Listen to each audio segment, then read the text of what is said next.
ətrafını oyatmağa çalışsan, onların tərəfindən sən dinlənilməyəcəksən, sən itələnəcəksən.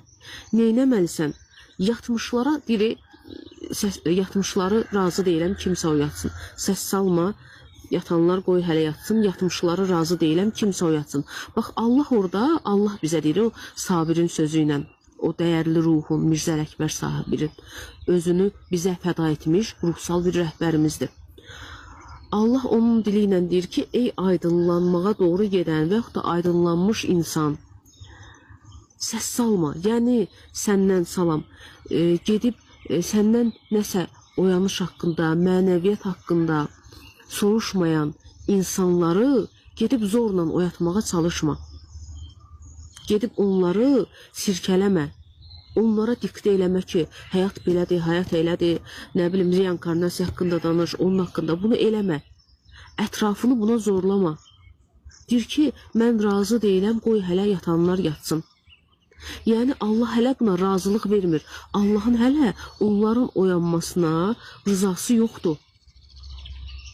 Və sən də onun rızasının qarşılığına çıxırsan, biraz orada coşursan, Allahın razı olmayacağını eləyirsən, Allah da onlar vasitəsilə səni tənqid eləyir, səni təhqir eləyir ki, eləmə də istəmirəm. Nə etməlisən?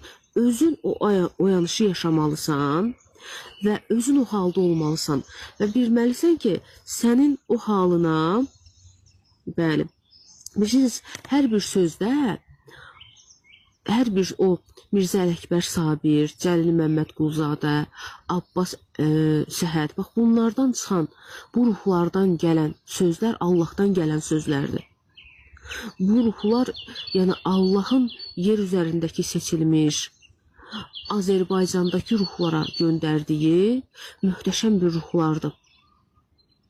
Onların yazılarını, onların əsərlərini biz araşdırmalıyıq və hər birimiz oradakı payı özümüzə götürməliyik ki, mənim payım nədir? Mirzə Ələkbər Sabirin yazdıqlarında Allahın bizə ironiyası var. Dəyərli insan, mən Yaşam Koca Şuuraltı terapistəm.